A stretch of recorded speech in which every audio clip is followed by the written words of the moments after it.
Douglas Bickford. It is 9:23 a.m. here on the 17th of December 2021, and I am teaching self-esteem out of this book right here, The Portable Therapist, written by a doctor of psychology, Susanna McMahon. She's got a PhD in psychology, and she lives in Madrid, Texas. She's 73 years old. She wrote this book. This book was published in 1992. And I am teaching self-esteem out of this book because that's exactly what it teaches. There's many concepts in this book that will make you healthy-minded. That's why it's called The Portable Therapist, because we can all be our own therapists. And this book, unless you're mentally ill and you need medication, you know, this book will make you healthy-minded, and it starts by teaching self-esteem. I attained self-esteem from this book. And the simple concept in this book, written by a psychiatrist, is this.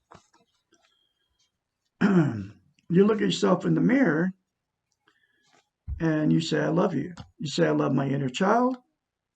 I acknowledge I have an inner child. I'm going to nurture and take care of my inner child. I'm worthy to be loved and worthy to love. You say those things to yourself in the mirror every day, and it comes from a psychiatrist, folks. It will give you self-esteem, and self-esteem is also known as self-love, self-confidence, self-worth. Okay. And the thing with self-esteem is you can't be loved without it, and you can't love without it, and you also can't be content. And people use many things to try to be happy. Happy and content are two different things. There's 8 things that people try to do to be content, because you can't be content without self-esteem. That's the way it is. So what people use to try to be content, because everybody wants to be content, right? So what people use, they use drugs, alcohol, sex, TV, religion, another person, material possessions, or money. Those are 8 things that people try to do to be used to be content. Those things are externals, okay? And it's all the book from a psychiatrist. She was a therapist many years and worked with PTSD victims, and she was a child psychiatrist. And it all comes out of her book. Those things are called externals, okay? Those 8 things will never make you content. They may make you happy temporarily, but they'll never make you content. Happy is something that is temporary, okay? And content is you have internal peace, means that you're content, and it's a permanent thing. The only way to be content permanently is to attain self-esteem, okay? And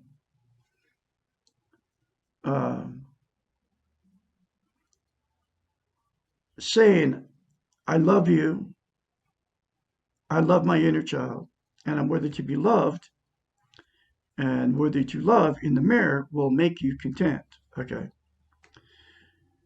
The 8 things that people use, which is, like I said, drugs, alcohol, sex, TV, religion, another person, material possessions, or money, right, will make you happy temporarily. And here is examples of that, okay? Let's take drugs. You'll take any drug. It doesn't matter what it is. And caffeine is considered a drug, and so is nicotine. So you use any of the drugs that are out there, the opiates, marijuana, doesn't matter which drug it is. Use whatever drug it is to make yourself happy, okay? Because while you're on it, you are happy and it'll go away. And then you do more of the drug to make yourself happy. It's never permanent, it always goes away. Same thing with alcohol.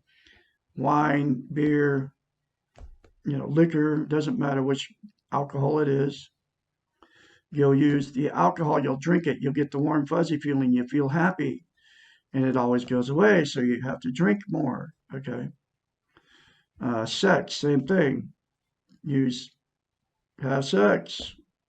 While you're doing it, you're happy. Then you have to have more sex to have the same happy feeling because it always goes away. Uh, Television, same thing. You turn the TV on, it makes you happy while you're watching it. And you'll sit there and watch it, and while you're watching it, you're happy. Turn it off, then you're not happy anymore. Religion, same thing. You go to church, you give them the money, and it doesn't matter which church it is. They're all the same. You go to the church, you give them money, you hang out with all those people, Sunday, Wednesday night, you know, Friday night potlucks, you hang out with them. Then as soon as you leave, you're not happy, so you have to go back to church.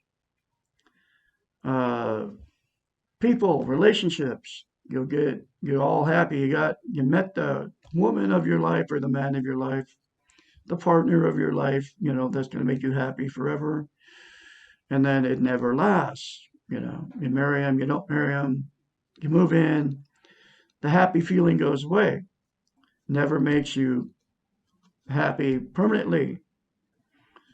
Material possessions, same thing. It doesn't matter what it is. You buy a new pair of shoes, you buy a new car, buy clothes, new anything, new motorcycle, new boat, whatever it is, new house. It never makes you permanently happy. Okay? Money, the exact same thing. Get a bunch of money, you spend it, you save it, you buy something with it, and that happy feeling goes away. It doesn't matter if you have $100,000 in the bank. Then you seek more money to get that happy feeling again. Okay? There's only one thing that'll make you permanently happy. It's called content. It'll make you content, and that's, like I said, self-esteem. And those three things in the mirror to yourself every day will make you permanently happy, which is permanently content. Okay? The 8 things will never work. And it all comes from a psychiatrist out of this book. And that's what I learned over the last almost 14 months now since I left a toxic relationship. I got in a toxic relationship because I had no self-esteem. I was trying to be happy. But I had no idea I didn't have self-esteem back in 2017 when I married a woman after I met her on Craigslist, after posting an ad on Craigslist. Married her after 3 weeks, okay? Trying to be happy. I didn't even know this woman. And without self-esteem, you can't be content, permanently happy, and you can't be loved or loved. You can't be loved or give love without self-esteem. The only way to get it, self-esteem, and get in a healthy relationship is to love yourself. Okay? Self-love, self-esteem. Those 3 things in the mirror will give you self-esteem if you do it and you keep doing it, according to a psychiatrist. I did it. It works. Okay? And that's why I'm here on YouTube teaching it, because nobody knows. And nobody's teaching self-esteem. It's like a taboo subject. Nobody's teaching it. Nobody's teaching you how to get it. And nobody's teaching you how simple it is. And nobody's teaching you how important self-esteem is. Okay? You can't be loved without it, and you can't love without it, and you also can't be content without it. Think about it, folks. It's the most important thing you can have as a human being. Okay? and mirror therapy, right? What I told you to do in the mirror. And it comes out from her, Susanna McMahon, is very powerful. And do you know why it's so powerful of a therapy? Because you can't lie to yourself in the mirror. So everybody's in front of the mirror every day, either shaving for a man or putting makeup on as a woman, whatever you're in front of the mirror for, brushing your teeth. It's very easy for you to get in front of the mirror and criticize yourself. And what that means is you don't have self-love, self-esteem. You don't love yourself because you'll criticize yourself. Very easy for you to do that. And I'll say like 100% of people do it when they get in front of the mirror because you see how your imperfections, because we're all imperfect. You see, you get older, you get wrinkles. It's like me. I'm 65, going on 66. I look at myself in the mirror. I used to do the same thing and would criticize myself. Not no more, because of this book and mirror therapy and all the other concepts in this book.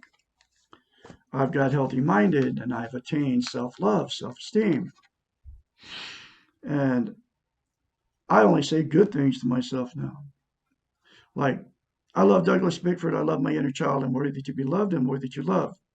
Less than 10 seconds in front of the mirror, and I'm in front of the mirror right now. I can say that very confidently. Okay. When I first said it, and it'll be the same thing for you too. When you say it, you'll have to force yourself to say those three things to yourself in the mirror. Okay. Because you don't have self-love. Okay. And it'll be very uncomfortable. But the more you say it, the more you believe it, the more you feel it, and the more it will come to you. Okay. And it works, folks. It worked on me. And like I'll say it again, it all comes from a psychiatrist. This lady right here.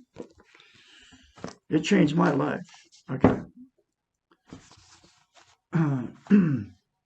And uh,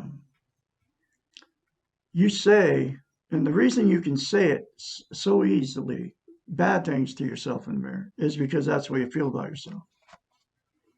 And you can change it all. Everybody can attain self-esteem.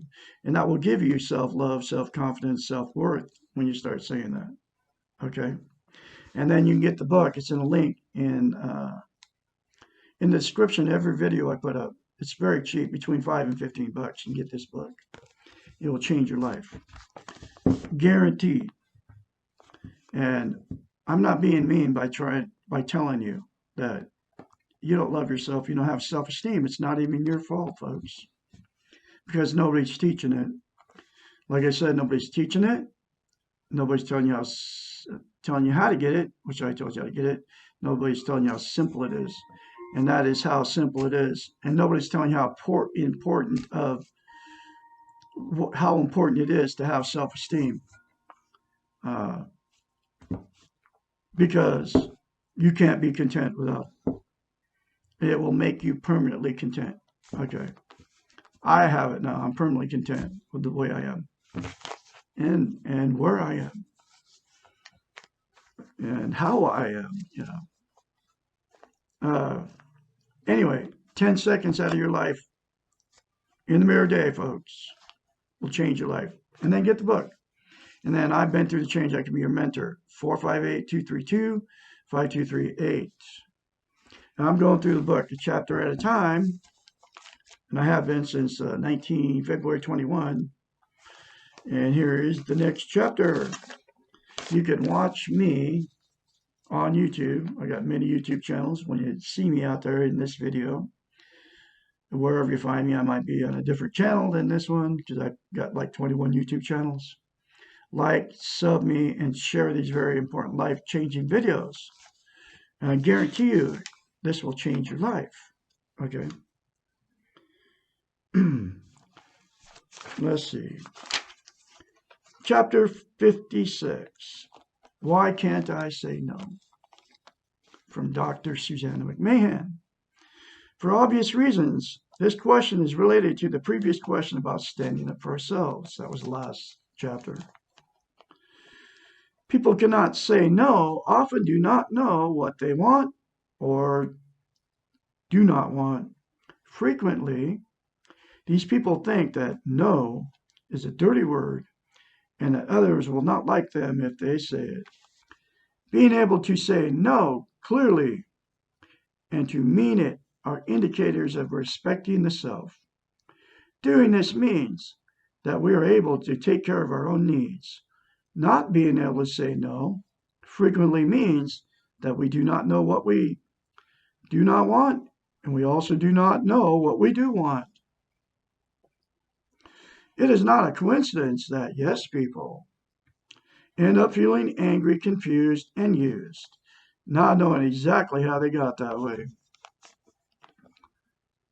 It is also not a coincidence that people who never say no end up with people who rarely say yes to them. These kinds of opposites really do attract each other, and together they create a dysfunctional unit. Not being able to say no means that we do not trust ourselves, and we do not trust that we have rights and needs.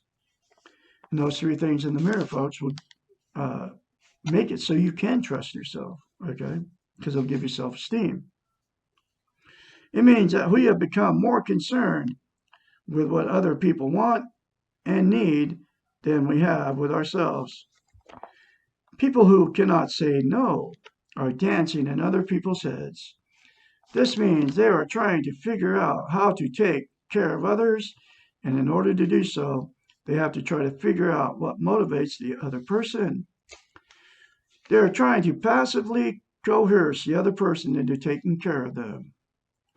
This sounds like manipulation, and it is.